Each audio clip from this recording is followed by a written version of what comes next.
दुरूद पाक पढ़ लीजिए। अल्लाहुम्मा सल्लि अला मुहम्मद व अला आलि मुहम्मद कमा सल्लैता अला इब्राहीम व अला आलि इब्राहीम इन्नका हमीदुम मजीद। अल्लाहुम्मा बारिक अला मुहम्मद व अला आलि मुहम्मद कमा बारकता अला इब्राहीम व अला आलि इब्राहीम इन्नका हमीदुम मजीद। या रब्बि सल्लि व सल्लिम दाइमन अबदा अला हबीबिका खैरिल खल्क़ि कुल्लिहिम हुवल हबीबुल्लज़ी तुरजा शफ़ाअतुहु लिकुल्लि हौलिम मिनल अहवालि मुक़्तहिमी। कदम बोसी की सआदत जो मिल गई थी चंद ज़र्रों को, कदम बोसी की सआदत जो मिल गई थी चंद ज़र्रों को, अभी तक चमकते हैं आसमां की जबीं पे सितारों की तरह। काबिल सत्ताज़िम व तकरीम मुअज़्ज़ज़ उलमाए किराम, मुअज़्ज़ज़ हाज़रीन मजलिस, अस्सलामु अलैकुम व रहमतुल्लाह।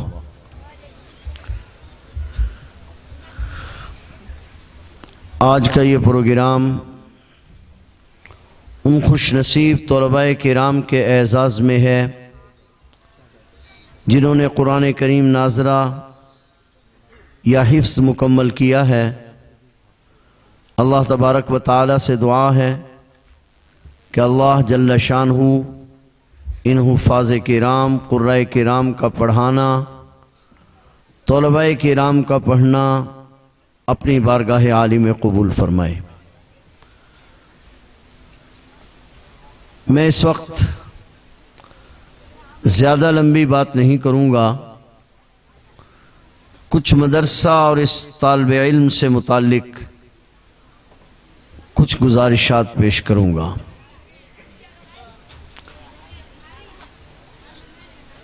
भाई बच्चों, अपना जलसा थोड़ा कम है, या आप तकरीर करें या मैं तकरीर करूँ। देखो एक बात है, आप करना चाहते हैं मैं आपकी तकरीर बैठकर सुनूंगा, वरना आप मेरी तकरीर बैठकर सुने। ठीक है? आपने करनी तकरीर? नहीं, फिर मेरी तकरीर सुने। ठीक है? कमिटमेंट है ना? मेरे मोहतरम, मैं सवाल जवाब के अंदाज में आमतौर पे बात किया करता हूं।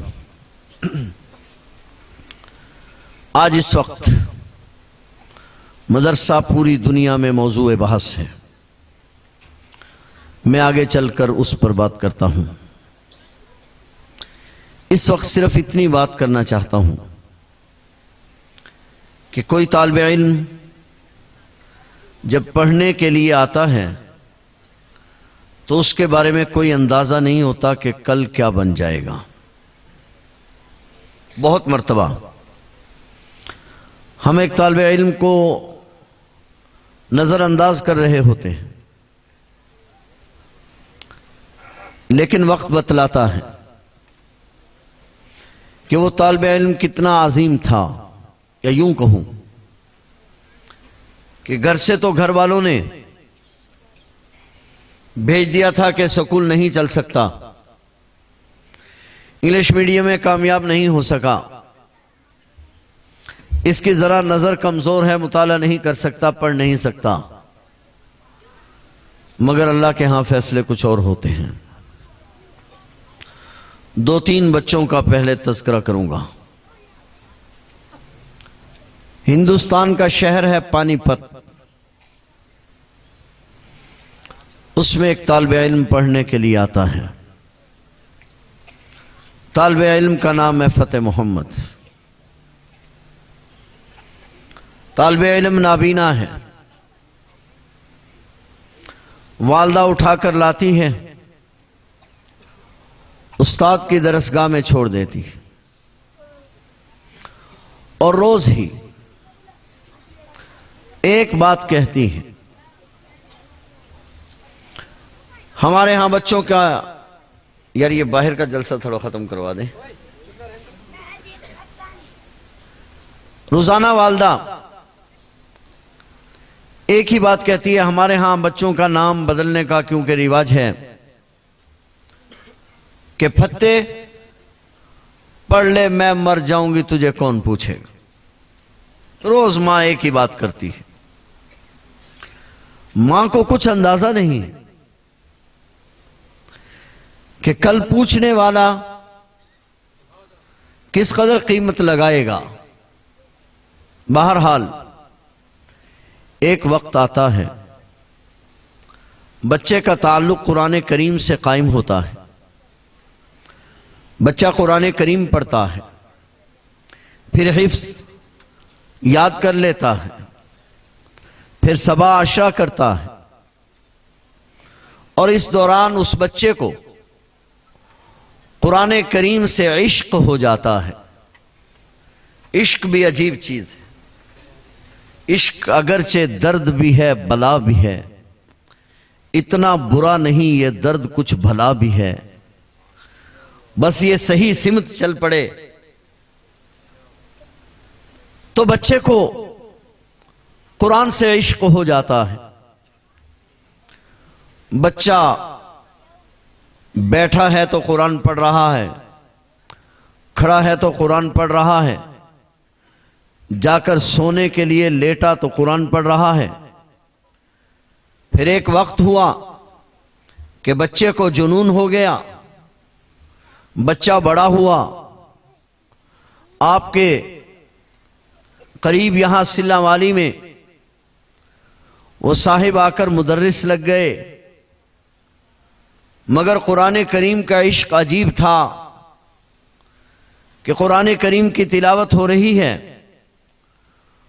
और जबान पर कुरान इतना जारी हो गया कि अब ये बच्चा जिसको मां कहती थी फतेह मोहम्मद मैं मर जाऊंगी फतेह तुझे कौन पूछेगा, जब वॉशरूम में जाता है तो अपनी जबान अपने हाथ से पकड़ के रखता है, वरना वहां कुरान करीम की तिलावत जारी हो जाती है।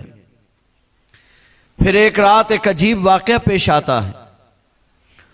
तलबा कहते हैं कि ये जब सोते हैं तो सोते ही तिलावत शुरू हो जाती है। आज देखते हैं कि नींद के अंदर कुरान करीम सही पढ़ते हैं। वो तालिबे इल्म कुरान करीम पढ़ना शुरू करता है, आंख लगती है, कुरान करीम की तिलावत शुरू हो जाती है। तलबा कुरान करीम लेकर बैठे हुए हैं, 3 पारे कुरान करीम की तिलावत होती है, कोई गलती नहीं, कोई अटकट नहीं। जिस तरह बेदारी में कुरान करीम की तिलावत हो रही थी, नींद में भी उसी तरह तिलावत हो रही है। फिर कुरान क्योंकि खुद बुलंद है, अपने पढ़ने वालों को भी बुलंद कर देता है। कारी फतेह मोहम्मद यहां से निकलता है, मस्जिद नबवी पहुंचता है और मस्जिद नबवी में उसको मुदर्रिस रख लिया जाता है। कल मां क्या कह रही थी, फतेह मैं मर जाऊंगी तुझे कौन पूछेगा। मस्जिद नबवी के दौरे हाजिर के सबसे बड़े इमाम कारी अब्दुर्रहमान और हुज़ैफी, इन्होंने अव्वल ताखिर सारा कुरान करीम कारी फतेह मोहम्मद से पढ़ा है। पूरी तवज्जो आपकी मेरी तरफ रहे। कारी फतेह मोहम्मद मस्जिद नबवी में कुरान करीम पढ़ाने लग जाता है। फिर एक वक्त आता है कारी फतेह मोहम्मद को फालिज हो जाता है, मगर अब जबान से तिलावत मुमकिन नहीं रही। 10 तौलबाए किराम उनकी ड्यूटी लग जाती है कि वो कुरान करीम की तिलावत करें। तालिबे इल्म भी कौन है? कारी ताहिर रहीमी रहिमहुल्लाह ताला, कारी आलमगीर रहीमी रहिमहुल्लाह ताला।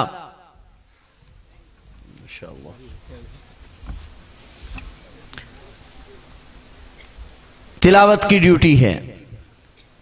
इंतकाल से 3 दिन पहले बात याद रखना, फतेह मैं मर जाऊंगी तुझे कौन पूछेगा। इंतकाल से 3 दिन पहले कारी फतेह मोहम्मद कौमे में चले जाते हैं। कौमे में गए हुए कारी फतेह मोहम्मद को दूसरा दिन है। कारी साहबान अपनी तरतीब से तिलावत कर रहे हैं।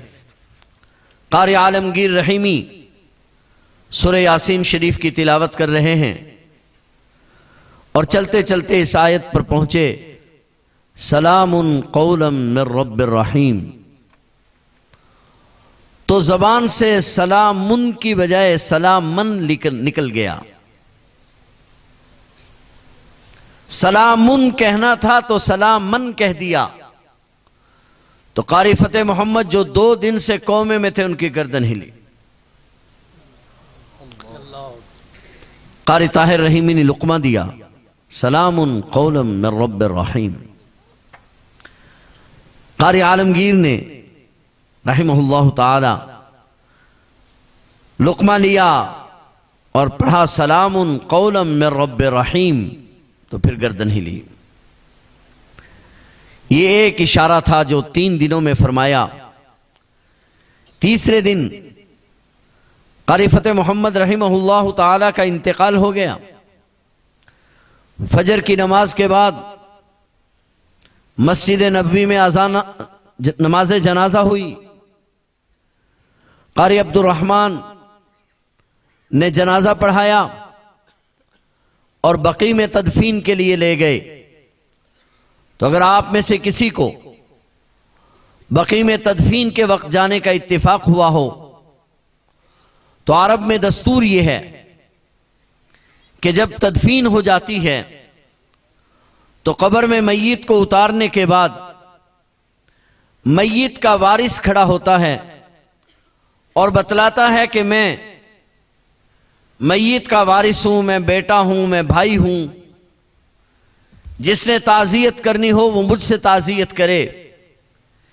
इत्तिफाक ये है कि ये सब हजरात कुर्राए किराम वहां पर मौजूद थे और ये इस कशमकश में थे कि आजम का रहने वाला एक नाबीना, जिसको मां कहती थी मैं मर जाऊंगी तुझे कौन पूछेगा, आज अरब में आकर जो फौत हुआ तो इसका वारिस कौन होगा, ताज़ियत किससे की जाएगी। कारी ताहिर साहिब रहिमहुल्लाह ताला से, कारी आलमगीर साहिब रहिमहुल्लाह ताला से, कारी शफीक साहिब दामत बरकातुहुम से और बहुत हजरात मौजूद थे कुर्राए किराम। मगर अजीब इत्तिफाक हुआ कि जो ही कारी फतेह मोहम्मद को कब्र में उतारने लगे तो कारी अब्दुल रहमान अल हुज़ैफी तशरीफ लाए, खुद कब्र में उतरे, कारी फतेह मोहम्मद को अपने हाथों से कब्र में उतारा और ऐलान किया, कारी फतेह मोहम्मद का मैं वारिस हूं। जब तक बिके न थे कोई पूछता न था, फरोख्त जो हुए अनमोल हो गए। मैं कारी फतेह मोहम्मद का वारिस हूं। कौन ऐलान कर रहा है? मस्जिद नबवी का इमाम। मैं कारी फतेह मोहम्मद का वारिस हूं, मुझसे ताज़ियत की जाए।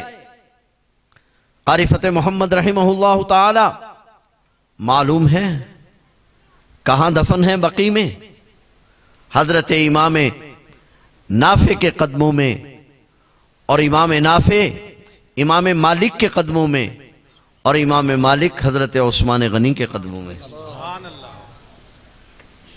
मैंने बात यहां से शुरू की थी, बच्चा जब पढ़ने के लिए आता है तो मालूम नहीं होता कि कल क्या बन जाएगा, फिर वक्त बतलाता है कि क्या बना। एक बच्चा इसी तरह बकरियां चरा रहा है। थोड़ी बात बच्चों से मुताल्लिक करके अपनी बात आगे बढ़ाता हूं। एक बच्चा बकरियां चरा रहा है। हुजूर नबी करीम सल्लल्लाहु अलैहि वसल्लम सैयदना अबू बकर सिद्दीक रजी अल्लाह ताला अन्हु के लिए रजी अल्लाह ताला अन्हु के साथ दावत के लिए तशरीफ लाए हैं। हदीस में अजीब अल्फाज आते हैं कि हुजूर अलैहिस्सलातु वस्सलाम की नजर करम बच्चे पर पड़ती है। बच्चे का कद छोटा सा है, पतला दुबला है बच्चा। हुजूर अलैहिस्सलातु वस्सलाम की नजर करम पड़ती है। हमारे यहां मशहूर है ना कि नजर लग जाती है। नजर सिर्फ बुरी नहीं लगती, नजर अच्छी भी लग जाती है। इसलिए अपने बच्चों को उलमा की खिदमत में ले जाया करो, बड़ों की खिदमत में ले जाया करो, ये अच्छी नजर भी लग जाती है। हुजूर अकरम सल्लल्लाहु अलैहि वसल्लम ने देखा, देखते ही कहा अबू बकर ये लड़का बहुत अच्छा है। अभी बात नहीं हुई, अबू बकर ये लड़का बहुत अच्छा है, जरा इससे पूछो हमें भूख लगी है, किसी बकरी का दूध धोने की इजाजत दे, निकालने की इजाजत दे तो हम बकरी का दूध निकाल लेते हैं। सैयदना अबू बकर सिद्दीक रजी अल्लाह ताला उस बच्चे के पास गए और कहा कि बेटा हमें भूख लगी है, हमें दूध की जरूरत है। बच्चे ने कहा चाचा जान इजाजत तो दे देता पर बकरी मेरी नहीं है, इसलिए मैं इजाजत नहीं दे सकता। हुजूर अलैहिस्सलातु वस्सलाम ने फरमाया अगर हम किसी ऐसी बकरी का दूध निकाल लें जो दूध ना देती हो। बच्चे ने कहा मुझे कोई एतराज नहीं है।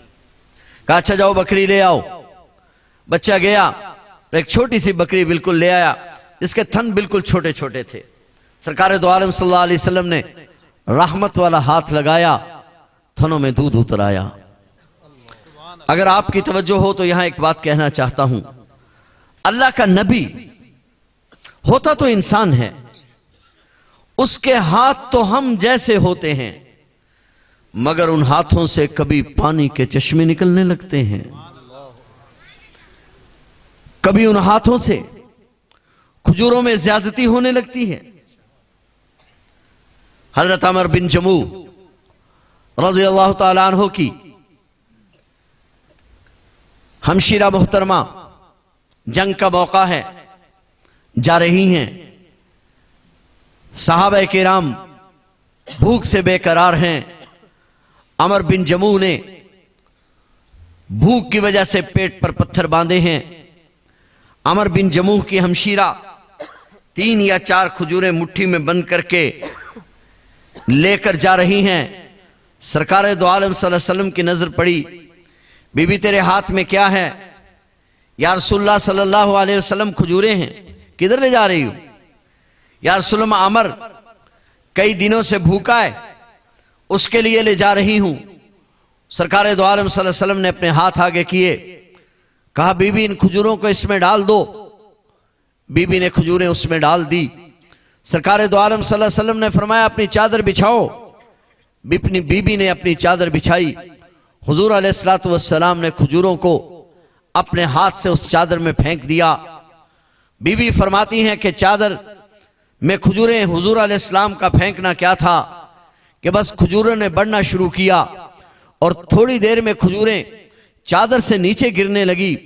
हुजूर अलैहिस्सलातु वस्सलाम ने ऐलान कराया कि जिस सहाबी को जरूरत हो वो आए और यहां से खजूरें ले ले।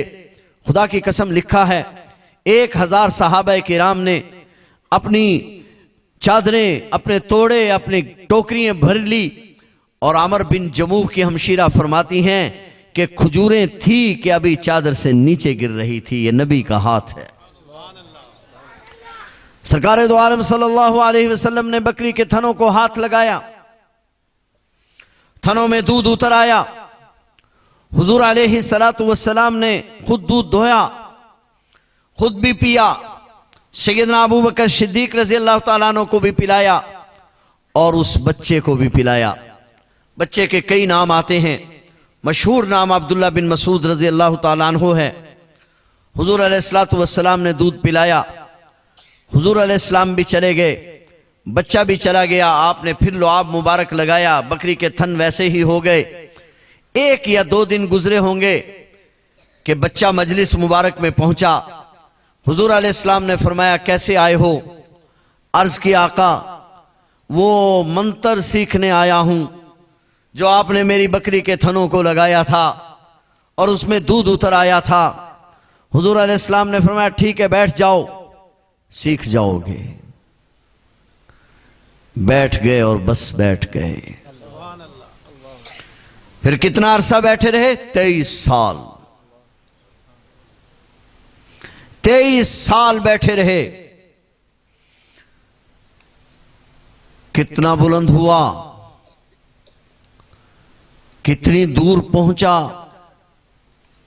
सिर्फ एक वाकया उसूल गाबा में लिखा है, हुजूर नबी करीम सल्लल्लाहु अलैहि वसल्लम ने फरमाया, अब्दुल्ला खजूरें तोड़ कर लाओ। हजरत अब्दुल्ला का मसला यह था कि एक तो कद छोटा था, एक पिंडलियां बिल्कुल बारीक बारीक पिंडलियां थी। हुजूर अलैहिस्सलातु वस्सलाम ने फरमाया, अब्दुल्ला खजूरें तोड़ कर लाओ। अब्दुल्ला जो चढ़े खजूर पे तो पिंडली मुबारक से कपड़ा जो था वो चाल तहमत बांधा हुआ था वो उतर गया। अब बिल्कुल पतली पतली पिंडलियां थी। तो साथी थे सहाबा किराम, देख के बेसाख्ता हंसी निकल आई, हंस पड़े। हुजूर अलैहिस्सलातु वस्सलाम ने फरमाया, क्या हुआ? सहाबा किराम ने अर्ज की, या रसूल अल्लाह इसकी तरह पिंडलियां देखना इसकी तरह। हुजूर अलैहिस्सलातु वस्सलाम ने फरमाया, तुमने अब्दुल्ला की पिंडलियों को क्या समझा? अगर मैदान महशर में कल क़यामत के दिन सारी कायनात को तराजू के एक पलड़े में रख दिया जाए और अब्दुल्ला बिन मसूद की पिंडलियों को एक पलड़े में रख दिया जाए तो यह पलड़ा भारी हो जाएगा। क्या सीखने आया था? याद है बात? बच्चा सीखने क्या आया था? मंतर सीखने आया था। फिर कितना बड़ा इंसान बन गया। हदीस में आता है, अब्दुल्ला बिन मसूद रजी अल्लाह ताला अन्हु तवाफ कर रहे हैं, एक आदमी साथ तवाफ कर रहा है। उसकी अजीब हालत है कि उसने कपड़े भी पहने हुए हैं और ऊपर एहराम की चादरें भी ले रखी। अब्दुल्ला बिन मसूद रजी अल्लाह ताला अन्हु ने देखा तो माहाजा क्या है ये? मुअतमिर हो, उम्रा कर रहे हो? उसने कहा जी उम्रा कर रहा हूं। फिर ये क्या कर रखा है? उसने जब देखा छोटा सा कद है और छोटा सा आदमी है तो धोखा खा गया। तो कहने लगा कि क्या ये मसला कुरान करीम में है? अगर तबा मुबारक पर गिरा ना हो तो बाज लोगों को अल्फाज के चंद मानी सीखकर अपने आप के मुफस्सिर होने का गुमान होने लगता है। कहते बंदर के हाथ में जो आ गई अदरक की गिरा तो उसने समझा मैं पंसारी बन गया। तो बाज लोग दो चार हुरूफ सीख के अरबी के तर्जुमा करने का थोड़ा सा सलीका क्या आ जाता है तो समझने लगते हैं कि हम मुफस्सिर बन गए। बाबा ये बड़ा मुश्किल काम है। अपने वक्त पर जिक्र करूंगा, इस वक्त जो बात कह रहा हूं कहीं वो न रह जाए। फौरन अब्दुल्ला बिन मसूद की तरफ देखकर कहा, यह मसला कुरान करीम में है? अब्दुल्ला बिन मसूद तो हुजूर का परवरदा था। कहने लगा जी है। कहने लगा दिखाओ किधर है? अब्दुल्ला बिन मसूद रजी अल्लाह ताला अन्हु ने फरमाया, क्या कुरान करीम में है वमा आताकुमुर रसूलु फखुजू वमा नहाकुम अन्हु फंतहू? जो अल्लाह का नबी दे ले लो और जिससे मना करे रुक जाओ। कहा हां कुरान करीम में है। अब्दुल्ला बिन मसूद रजी अल्लाह ताला अन्हु ने फरमाया, समीअतु रसूलुल्लाह सल्लल्लाहु अलैहि वसल्लम, अगर ये बात कुरान करीम में है तो मैंने मजलिस मुबारक में मौजूद था। मैंने खुद नबी करीम सल्लल्लाहु अलैहि वसल्लम से सुना कि आपने फरमाया मुहरिम के लिए सिला हुआ कपड़ा पहनना जायज नहीं है। तो मसला कुरान करीम में आया या नहीं आया? अब्दुल्ला बिन मसूद रज़ी अल्लाह ताला अन्हु आया क्या सीखने था? बात याद रखना, बड़ी अजीब तरफ बात चल पड़ी। हजरात उलमा तशरीफ रखते हैं, मंतर सीखने आया था। नबी करीम सल्लल्लाहु अलैहि वसल्लम की सोहबत पाक की बरकत से आज कितना बुलंद हो गया। सैयदना फारूक आजम रजी अल्लाह ताला अन्हु बैठे हैं। कूफा के कुछ लोग आए और उन्होंने कहा, हजरत हमें कोई बड़े आलिम इनायत फरमा दीजिए जो लोगों को मसाइल बतला सके। तो सैयदना फारूक आजम रजी अल्लाह ताला अन्हु ने फरमाया, यार एक मुफ्ती साहब मैंने अपने लिए रखे हैं, एक बड़े आलिम मैंने अपने लिए रखे हैं, चलो तुम्हें दे देता हूं। और अब्दुल्ला बिन मसूद रजी अल्लाह ताला अन्हु को पैगाम भेज दिया कि अब्दुल्ला बिन मसूद रजी अल्लाह ताला अन्हु को बुलाओ। कासिद बुलाकर जो लेकर आया तो वो लोग बड़े अजीब थे। अब्दुल्ला बिन मसूद रजी अल्लाह ताला अन्हु को देखा तो देखकर कहने लगे कि हजरत हमने ये कहा था कि बड़ा आलिम देना, ये नहीं कहा था कि बड़ी पगड़ी वाला देना। क्योंकि अब्दुल्ला बिन मसूद की आदत थी कि कद छोटा था मगर पगड़ी बड़ी बांधते, बड़ी पगड़ी वाला हमने नहीं कहा था। तो सैयदना फारूक आजम रजी अल्लाह ताला अन्हु ने फरमाया, तुमने अब्दुल्ला को क्या समझा? अब्दुल्ला इस उम्मत का वो शख्स है जो सर के बालों से लेकर पांव के नाखूनों तक अब्दुल्ला का अंग अंग इल्म से भरा हुआ है। कूफा के लोग अब्दुल्ला बिन मसूद को लेकर चले गए। कुछ अरसे के बाद सैयदना फारूक आजम रजी अल्लाह ताला अन्हु का गुज़र हुआ। कूफा की जामिया मस्जिद में तशरीफ ले गए। नमाज का वक़्त था, अभी अब्दुल्ला बिन मसूद नहीं आए थे। फारूक आजम ने चाहा जायजा लिया जाए। कभी किसी आदमी के पास बैठते हैं, मसला पूछते हैं, फिर किसी दूसरे आदमी से जाकर मसला पूछते हैं, फिर तीसरे आदमी से जाकर मसला पूछते हैं, मगर मसला पूछने में तो देर लगती है, जवाब देने वाले को देर नहीं लगती।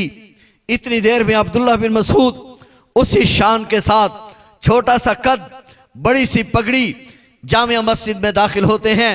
खत्ताब का बेटा उठकर खड़ा होता है और अब्दुल्ला बिन मसूद को अपने सीने से लगाता है और कहता है, अब्दुल्ला तूने कूफा शहर को इल्म से भर दिया। ये किस बच्चे की बात कर रहा हूं? क्या सीखने आया था? मंतर सीखने आया था। अब्दुल्ला तूने कूफा शहर को इल्म से भर दिया है। हजरत अली रजी अल्लाह ताला अन्हु एक मरतबा कूफा की जामिया मस्जिद में तशरीफ ले गए तो देखा मस्जिद में ढेर लगा हुआ है कलम दवात का। हजरत अली फरमाते हैं, मैंने खुद गिनी 2400 कलम दवात रखे हुए थे जहां अब्दुल्ला बिन मसूद बैठकर सबक पढ़ाते थे। एक वक्त आया, बदर का मौका है, जाग रहे हैं आप? मेरी बात कुछ समझ में आ रही है? बदर का मौका है। नबी करीम सल्लल्लाहु अलैहि वसल्लम को सबसे ज्यादा तशवीश अबू जहल के बारे में थी, क्योंकि आपने फरमाया ये मेरी उम्मत का फिरौन है। हुजूर नबी करीम सल्लल्लाहु अलैहि वसल्लम ने फरमाया, यार अबू जहल का पता करो। और आपको मालूम हो कि अबू जहल को किसने मारा था? 2 बच्चों ने हमला किया था ना, मुअव्विज और मुआज। एक ने अबू जहल के घोड़े पर हमला किया और दूसरे ने अबू जहल पर हमला किया। ये गिर गया। अब्दुर्रहमान बिन औफ रजी अल्लाह ताला अन्हु ने इसके सर पे तलवार मारी, ये कोमे में चला गया। आपने ये समझा कि मर गया, आप इसको छोड़कर चले गए। अब्दुल्ला बिन मसूद रजी अल्लाह ताला अन्हु अब तलाश करते करते इस तक पहुंचे तो अजीब इत्तेफाक ये हुआ कि अब्दुल्ला बिन मसूद जब यहां पहुंचे तो जंग का गुबार छट चुका था, का लश्कर पीछे हट चुके थे, मुसलमानों ने फतह के परचम लहरा दिए थे कि अब्दुल्ला बिन मसूद जो तलाश करते करते पहुंचे तो इसको जो हिलाया तो ये जाग गया। अब्दुल्ला बिन मसूद रजी अल्लाह ताला अन्हु आगे बढ़े और उसके सीने पर बैठ गए। उस बदबख्त की आंख खुल गई। उसने कहा, माना अंता कौन है? तो कहा, मैं अब्दुल्ला बिन मसूद। उसने कहा, चरवाहे के बेटे। रस्सी जल तो गई मगर बल नहीं निकला। ओए चरवाहे के बेटे, बड़ी ऊंची जगह पर बैठा है। उसके सीने पर बैठे थे ना, बड़ी ऊंची जगह पर बैठा है। अपनी खूनी तलवार से मेरी गर्दन ना काटना, मेरी तलवार निकालो और उससे मेरी गर्दन काटना और जरा नीचे से करके काटना ताकि पता चले कि सरदार की गर्दन है।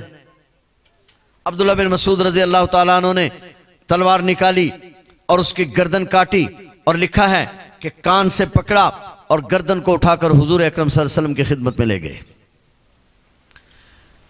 या रसूलुल्लाह सल्लल्लाहु अलैहि वसल्लम, ये है अबू जहल। मौलाना इदरीस कांदलवी ने अजीब जुमला लिखा है, कहा, अल्लाह तेरी क्या हिकमतें हैं, समझ से बाहिर है। ये जो अबू जहल है उसके बारे में हुजूर अलैहिस्सलातु वस्सलाम ने फरमाया, ये मेरी उम्मत का फिरौन है कि इसके दिमाग में जर्रा के बराबर, राई के दाने के बराबर आजिज़ी नहीं है। और अब्दुल्ला बिन मसूद रजी अल्लाह ताला अन्हु के बारे में हुजूर अलैहिस्सलाम ने फरमाया, इसके दिल में राई के दाना के बराबर तकब्बुर नहीं है। अबू जहल के बारे में फरमाया इसके दिल में राई के दाना के बराबर आजिज़ी नहीं है। अब्दुल्लाह बिन मसूद के बारे में फरमाया इसके दिल में राई के दाना के बराबर तकब्बुर नहीं है। तो अल्लाह जल्ल शानहू ने इस उम्मत के सबसे मिस्कीन और आजिज बंदे से, इस उम्मत के सबसे बड़े फिरौन को कत्ल करवा के दुनिया को बतलाया कि मैं दुनिया के फिरौनों को इन मिस्कीनों से मरवाऊंगा। इसलिए आज पूरी दुनिया के फिरौन इन बच्चों से डर रहे हैं। क्या रूस, क्या अमेरिका, क्या इस्राइल आज इन बच्चों से खौफजदा है, आज इस मदरसे से खौफजदा है और पूरी कुव्वत इस मदरसे को, दुनिया भर के मदारिस को मिटाने पर लगा रहा है। मगर अल्लाह का निजाम अजीब है कि नूर खुदा है कुफ्र की हरकत पे खंदजन, फूंकों से ये चिराग बुझाया ना जाएगा।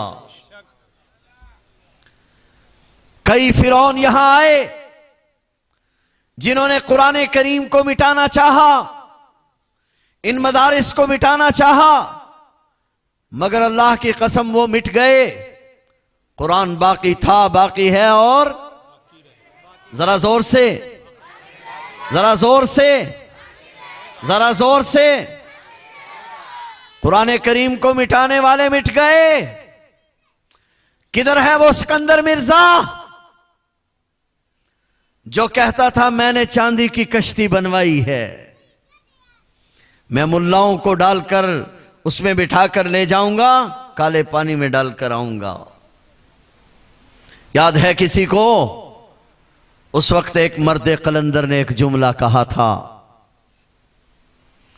मुजाहिदे खत्म नबूवत मौलाना गुलाम गौस हजारवी ने उस दिन बयान दिया, सिकंदर मिर्जा तुझे इस मुल्क में मरना नसीब नहीं होगा। फिर कहा सिकंदर मिर्जा तुझे इस मुल्क में दफन होना नसीब नहीं होगा। फिर कहा सिकंदर मिर्जा तुझे दुनिया की कोई जमीन कबूल नहीं करेगी। फिर चश्मे फलक ने देखा, यहां से सदारत छोड़कर भागा, लंदन में एक होटल में मुलाजिम हो गया, वहीं पर उसकी मौत आ गई। उसको ताबूत में अमानतन लंदन में दफन किया गया। फिर लंदन से उसके ताबूत को निकालकर ईरान में दफन किया गया। फिर ईरान के इनकलाब के वक्त उसका ताबूत निकालकर जला दिया गया। उसको दुनिया की किसी जमीन ने कबूल नहीं किया। लिहाजा कुरान करीम बाकी रहेगा। मैं बात कर रहा था, बस मैं बात को समेटता हूं, मैं बात कर रहा था बच्चों की कि बच्चा जब मदरसे में आता है हमें कुछ मालूम नहीं होता कल क्या बनेगा। एक वक्त था जब एक बच्चा स्कूल पढ़ने के लिए गया, 5वीं या 4थी क्लास का स्टूडेंट था, अंग्रेज का दौर था। टेस्ट लेने के लिए एक साहिब अंग्रेज आए, बच्चे को खड़ा किया, पूछा तुम्हारा नाम क्या है? बच्चे ने कहा मेरा नाम महमूद है। क्या बनोगे बड़े होकर, क्या करोगे? स्कूल के स्टूडेंट ने कहा मैं अपने मुल्क से अंग्रेज को निकालूंगा। नहीं समझ रहे, आपकी तवज्जो नहीं। तालिबे इल्म ने कहा मैं बड़ा होकर अपने मुल्क से अंग्रेज को निकालूंगा। उसको गुस्सा आ गया। उसने असातिज़ा किराम को बुलाया, डांटा और कहा ये तरबियत करते हो? मैं इतने दिनों के बाद आऊंगा, उसके बाद मुझे शिकायत नहीं मिलनी चाहिए। असातिज़ा ने तालिबे इल्म को डांटा, समझाया बेटे इस तरह नहीं कहा करते, अंग्रेज का दौर है। 2-4 महीने गुजरे, फिर साहिब बहादुर तशरीफ लाए। चलते चलते किसी ने कहा डॉक्टर बनूंगा, किसी ने कहा इंजीनियर बनूंगा, किसी ने कहा फुला बनूंगा। महमूद बेटा तुम क्या बनोगे, क्या करोगे बड़े होकर? महमूद ने कहा, पहले मेरा इरादा यह था कि मैं बड़ा होकर अपने मुल्क से अंग्रेज को निकालूंगा, अब मेरा इरादा यह है कि अंग्रेज के एजेंटों को भी निकालूंगा। बच्चा है, लेकिन जिस माहौल में तरबियत हो रही है उस माहौल का असर पड़ रहा है। मैं एक बात आप हजरात से कहना चाहता हूं, बस बात को समेटता हूं। एक छोटा सा वाकया तफसीर कुर्तुबी में है कि हजरत याकूब अलैहिस्सलातु वस्सलाम और यूसुफ अलैहिस्सलातु वस्सलाम में जो जुदाई हो गई, 24 या 34 साल के बाद दोबारा मुलाकात हुई, तो याकूब अलैहिस्सलाम ने यूसुफ अलैहिस्सलाम ने याकूब अलैहिस्सलाम अपने वालिद गिरामी से पूछा, अब्बा जान जुदाई हो गई थी, आज मुलाकात हो गई है, ना भी होती तो कल क़यामत में तो मुलाकात हो ही जाती। आपने रो रो के आंखें क्यों सफेद कर ली? आप तो अल्लाह के नबी थे, सब्र करते। हजरत याकूब अलैहिस्सलातु वस्सलाम ने फरमाया, बेटा मैं तुम्हारी जुदाई में नहीं रोया, मैं तवज्जो चाहूंगा आपकी। याकूब अलैहिस्सलाम ने फरमाया, बेटा मैं तुम्हारी जुदाई में नहीं रोया। अब्बा जान फिर आप क्यों रोए?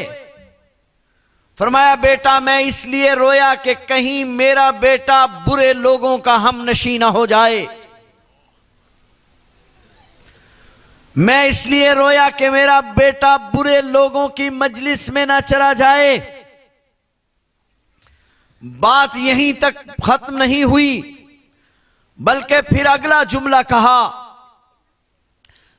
बेटा अगर तुम बुरे लोगों के हमनशी हो जाते तो तुम्हें जिंदगी में फिर याकूब नबी का चेहरा देखना नसीब ना होता।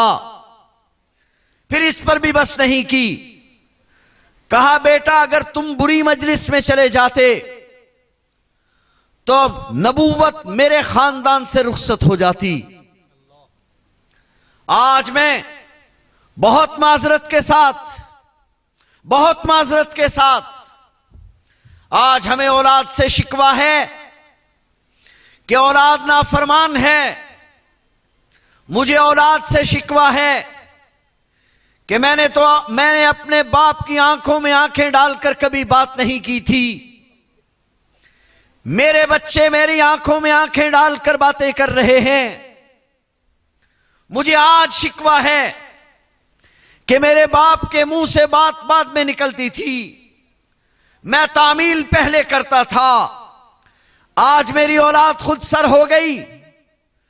मैंने माना, आज हालात इस तरफ ले गए, औलाद खुद सर हो गई, इल्म बढ़ रहा है, अमल का जनाजा निकल रहा है, इल्म बढ़ रहा है, किरदार का जनाजा निकल रहा है।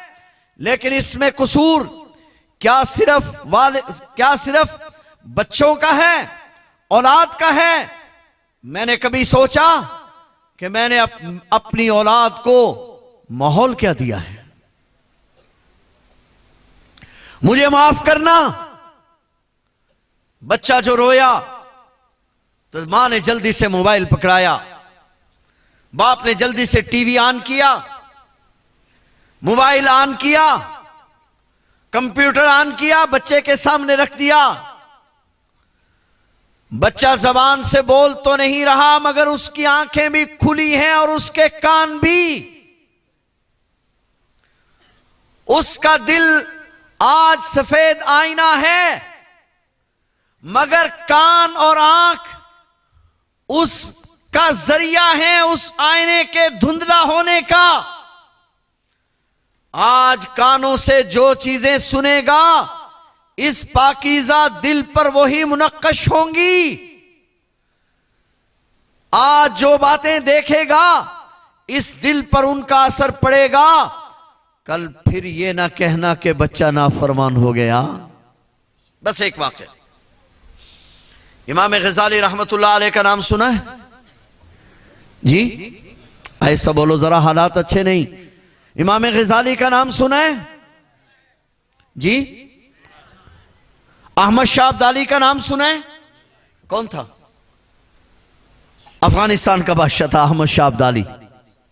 अहमद शाह अब्दाली बैठा है और मशवरा हो रहा है कि हिंदुस्तान से इत्तिला आई है कि मरहटे हिंदुस्तान पे कब्जा कर रहे और मरहटे हिंदुस्तान पर कब्जा करने के बाद अफगानिस्तान पे हमला करना चाहते हैं। तुम्हारी क्या राय है? बड़ों का एक जुमला है कि अल्लाह ताला किसी को मुशीर बुरे न दे, मुशीर बेड़ा गर्क कर देते हैं। हजरत अली रजी अल्लाह ताला अन्हु का मशहूर मकूला है कि उनके मुशीर हम थे और हमारे मुशीर तुम हो। तो अहमद शाह अब्दाली जो मशवरा कर रहे हैं, तो एक बुज़दिल मुशीर खड़ा हुआ। हमारे हजरत तूफानी साहब फरमाया करते थे, बुज़दिल पर कभी अल्लाह की मदद नहीं आती, अल्लाह की मदद हमेशा जवान और बहादुर पर आती। बुज़दिल मुशीर खड़ा हुआ, कहा हजरत हालात अच्छे नहीं, मेरा ख्याल यह है कि हमें सबसे पहले किले बनाने चाहिए, पहले अपनी हिफाजत का इंतजाम करना चाहिए।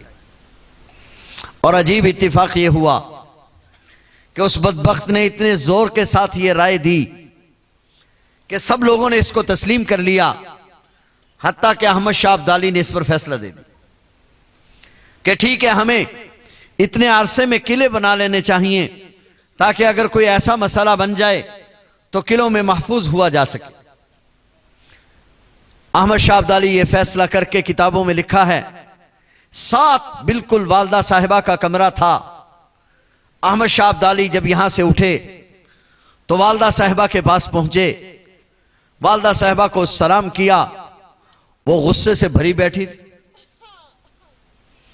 जो ही अहमद शाह अब्दाली अंदर दाखिल हुआ, वालदा ने कहा, बेगैरत बेजमीर बादशाह, दफा हो जाओ, मैं तेरी शक्ल नहीं देखना चाहती, और बदबख्त, मैंने तो तुझे बगैर वुजू के दूध कभी नहीं पिलाया, और अभी मरहटे हिंदुस्तान में हैं और तू किले यहां बना रहा है, बजाय इसके कि जाता वहां के मुसलमानों की मदद करता, तो आज अपनी हिफाजत की बातें सोच रहा है। अब अहमद शाह अब्दाली नीचे बैठे हैं, वालदा साहबा चारपाई पे तशरीफ रखती हैं, अहमद शाह अब्दाली पांव पकड़े बैठा है और वालदा साहबा माफी के लिए तैयार नहीं। खैर मिन्नत समाजत की, वालदा साहबा ने दोबारा इजलास की इजाजत दी। अहमद शाह अब्दाली ने इजलास बुलाया और मशरे का वक्त तय हुआ। इतनी देर में शाह वलीउल्लाह का खत भी पहुंच गया। अहमद शाह अब्दाली अफगानिस्तान से चला, हिंदुस्तान पर हमला किया, मरहटों को शिकस्त दी, मरहटों को शिकस्त देकर वापस गया। मैं पूछना चाहता हूं कि कमाल अहमद शाह अब्दाली का है या उस्मान का है? जी जोर से बोलिए जरा। अगर मैं चाहता हूं मेरी औलाद नेक हो, तो फिर मुझे अपनी औलाद को वो माहौल भी फराहम करना होगा। अगर मैं चाहता हूं मेरी औलाद नेक हो, तो इदारे में बच्चे को छोड़ते वक्त, पहुंचाते वक्त, मुझे इदारे के माहौल का भी पता करना होगा। यहां सभी तबकों के लोग बैठे हैं।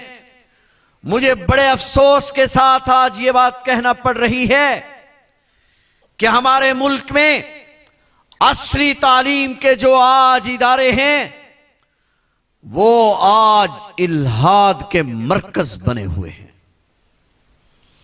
आज वहां दहरियत फैल रही है, खुदा का इनकार किया जा रहा है। मैं पिछले दिनों एक साहिब के यहां मेहमान था, नाम नहीं ले सकता, वो सरकारी आदमी हैं, बहुत बड़े वजीर हैं इस मुल्क के। उन्होंने मुझे बतलाया, इस्लामी नजरियाती कौंसिल के मेंबर हैं। उन्होंने मुझे बतलाया कि हमारे पास 3 लाख खतूत आए हैं और हमें कहा जा रहा है कि ये मुल्क से खुदा का तस्वुर खत्म करो। ये क्या है? ये खुदा का तस्वुर खत्म करो। आज हमारी यूनिवर्सिटियां, आज हमारे कॉलेजेस वो आज इल्हाद की तालीम दे रहे हैं। आज कहा जा रहा है कि खुदा है तो बतलाओ किधर है। तो मैं कहना यह चाहूंगा कि मैं उन यूनिवर्सिटियों पर तो तबसरा नहीं कर रहा, अलबत्ता आपकी खिदमत में इतनी गुजारिश जरूर करना चाहता हूं कि बच्चों को इदारों में छोड़ते वक्त उनके माहौल का जायजा भी लिया करें। यह ठीक है कि हमारे मदरसे में शायद बिल्डिंग इतनी अच्छी नहीं जितनी उन इदारों की बिल्डिंगें अच्छी हैं। हमारे पास इतने वसाइल नहीं जितने उनके पास वसाइल हैं, मगर यह बात भी अपनी जगह मुसल्लम है कि सारे मुल्क में असली तालीम के इदारे जिन बच्चों को ये समझकर छोड़ देते हैं, वापस घर भेज देते हैं कि ये हमारे स्कूल में नहीं चल सकते, अपनी ईमानदारी से बतलाओ उन बच्चों को कौन लेता है? बोलिए जरा। हैं जी, आहिस्ता बोलो, आहिस्ता। जिन बच्चों को सारे कॉलेजों स्कूलों के लोग छोड़ देते हैं, उनको अगर कहीं कबूल किया जाता है तो मदरसे में कबूल किया जाता है। तो मैं ये अर्ज करना चाहूंगा कि अपने बच्चों को कुरान करीम पढ़ाइए, इन मदारिस से वाबस्ता कीजिए, इन उलमा से वाबस्ता कीजिए। और अगर हमने इन उलमा का दामन छोड़कर कहीं और जाने की कोशिश की, हम दुनियावी तालीम के मुखालिफ नहीं, असली तालीम जरूर दिलवाइए, हम बिल्कुल उसके मुखालिफ नहीं, उसके हक में हैं, मगर तालीम के साथ साथ बच्चों के नजरिए का तहफ़्फ़ुज़ कीजिए। इन इदारों से, इन उलमा से वाबस्ता रखिए जो आपके दीन के मुहाफिज हैं। पैवस्ता रह शजर से और उम्मीद बहार रख, जिसका जी चाहेगा वही पाएगा रोशनी। हमने तो दिल जला के बरसरे आम रख दिया है। वाखिर दावाना।